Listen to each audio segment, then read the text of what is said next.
Because I can tell you, there were times that I was so dark, Jonathan would have to pick up the phone. He would be traveling.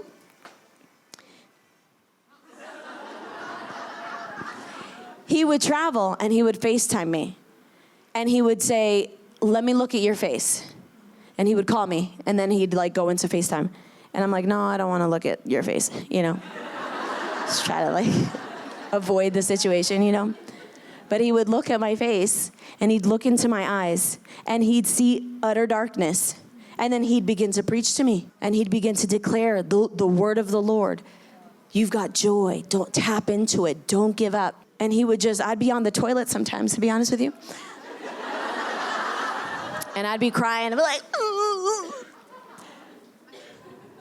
Thank God for my husband. Thank God for good husbands. But that's how dark it was. That my husband was like, uh-oh, you're slipping. And once you continue to slip, that's it, it's over. You know, there's been like dogs that have died of a broken heart. You know, there's people that have died of broken hearts. Do you know we were never meant to carry that grief?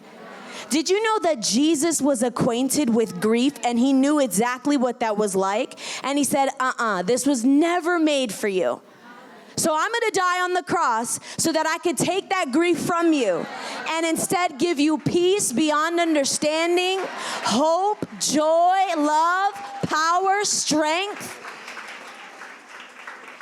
See, y'all know that and you're clapping, but why haven't you given it to him? Because it's nice being here. You're like, hey, hallelujah. And then you go home and you're like, Ricardo.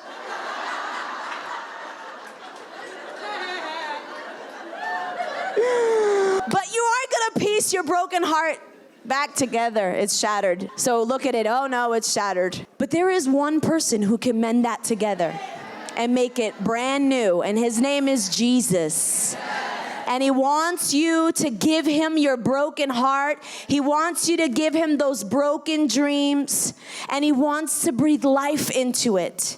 Will you allow him to do that? Or are you going to hold on to it for the next 50 years of your life? That's one thing. When I was going through the grieving process, I had little eyes on me.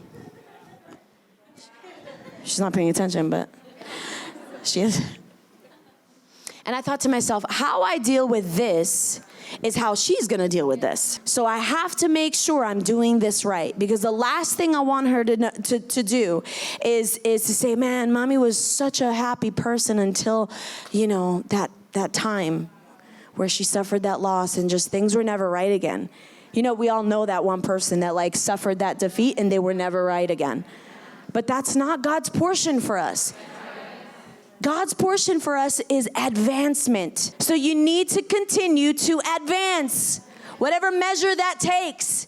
Be at war with everything that is hindering the flow. Just like that river, that those fishes cannot jump upstream because of that blockage. You got to remove all of that garbage from your life. All of the excuses for not moving forward. Deal with it. With all the love in the world, I say that to you.